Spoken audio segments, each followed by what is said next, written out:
大家好，我是超子。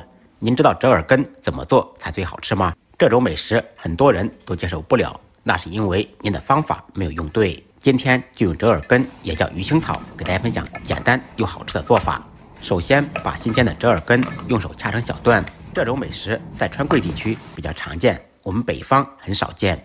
主要是它的味道有一股鱼腥味，所以也被称之为鱼腥草。现在越来越多的人能接受了。摘好的折耳根用清水清洗2遍，彻底洗净。洗好以后，稍微控水，再次放入盆中，放入2小勺盐、1小勺白糖，用我的左手抓拌均匀，腌制20分钟，杀出水分。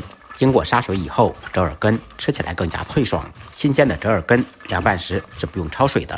利用这个时间准备一些配菜，准备1根正经的北方大葱，切成葱丝。再来1根黄瓜，清洗干净，同样切成细丝。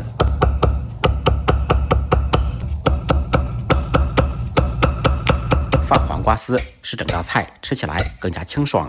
3-4粒大蒜，趁其不备，拍碎剁碎。这道菜离不开辣椒，2个小米辣，清洗干净，切成小圈。切好以后，一同放入碗中。再来88粒白芝麻。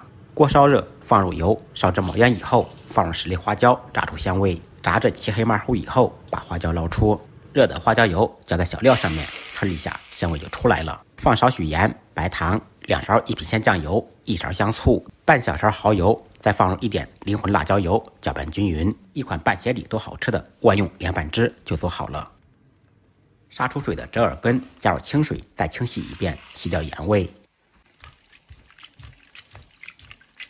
洗好以后，彻底控干水分，倒入盆中。放入黄瓜丝、葱丝，不喜欢吃香菜的同学可以放一点香菜锻炼一下。倒入调好的料汁，搅拌均匀，一道香辣脆爽、下酒下饭的凉拌折耳根就做好了。